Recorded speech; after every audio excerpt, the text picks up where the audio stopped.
Steel authority of India limited తాజాగా ఒక notification విడుదల చేసింది. ఇందులో ఉన్న ఖాళీలు వచ్చేసి మేనేజ్మెంట్ ట్రైనీ పోస్ట్లో 124 ఉన్నాయి.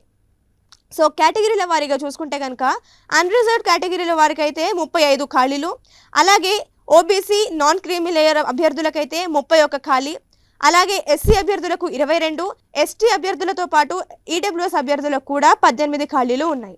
అయితే ఈ పోస్టును ఏ విభాగాల్లో భర్తీ చేయనున్నారో ఒకసారి చూసుకుంటే కనుక మొదట కెమికల్, ఆ తర్వాత సివిల్, కంప్యూటర్, ఎలక్ట్రికల్, అలాగే మెకానికల్, మెటలర్జీ, దీంతో పాటు కంప్యూటర్ అండ్ ఇన్స్ట్రుమెంటేషన్, ఇటువంటి విభాగాల్లో మేనేజ్మెంట్ ట్రైనీ పోస్ట్ను భర్తీ చేయనున్నారు.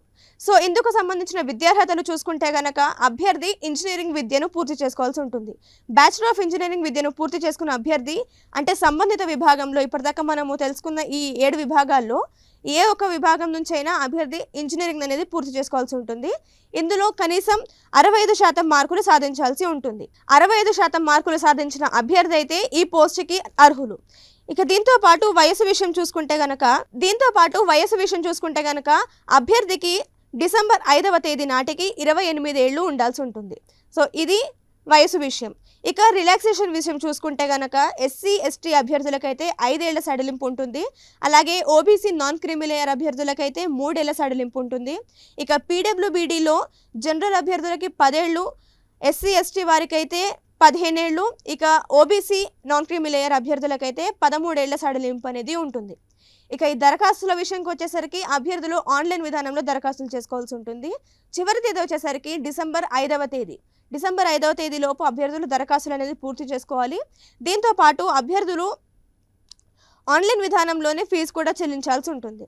సో ఈ ఫీజు వివరాలు వచ్చేసరికి ఓబీసీ నాన్ క్రీమీ లేయర్ అలాగే జనరల్ అభ్యర్థులకైతే 1050 రూపాయలు చెల్లించాల్సి ఉంటుంది. అంటే 1050 రూపీస్ చెల్లించాలి. ఆ తర్వాత మిగతా అభ్యర్థులందరూ ఎస్సీ ఎస్టీ పీడబ్ల్యూబీడీ అలాగే ఎక్స్ సర్వీస్ పర్సన్స్ అలాగే డిపార్ట్మెంటల్ క్యాండిడేట్స్ ఎవరైతే ఉంటారో వారందరూ 300 చెల్లిస్తే సరిపోతుంది. సో ఇది ఫీజుకి సంబంధించిన వివరాలు. ఇక ఎంపిక విషయం చూసుకుంటే గనక సెలక్షన్స్ విషయం చూసుకుంటే గనక అప్లికేషన్ పూర్తి చేసుకున్న వారిని మొదట షార్ట్ లిస్ట్ చేస్తారు. ఆ తర్వాత షార్ట్ లిస్ట్ అయిన అభ్యర్థులకు కంప్యూటర్ బేస్డ్ టెస్ట్ అనేది నిర్వహిస్తారు. ఆ తర్వాత వారిని గ్రూప్ డిస్కషన్ అండ్ ఇంటర్వ్యూ ఈ స్టేజ్కి ఎంపిక చేస్తారనమాట. ఆ తర్వాతనే వారిని ఫైనల్ మెరిట్ లిస్ట్లోకి తీసుకుంటారు.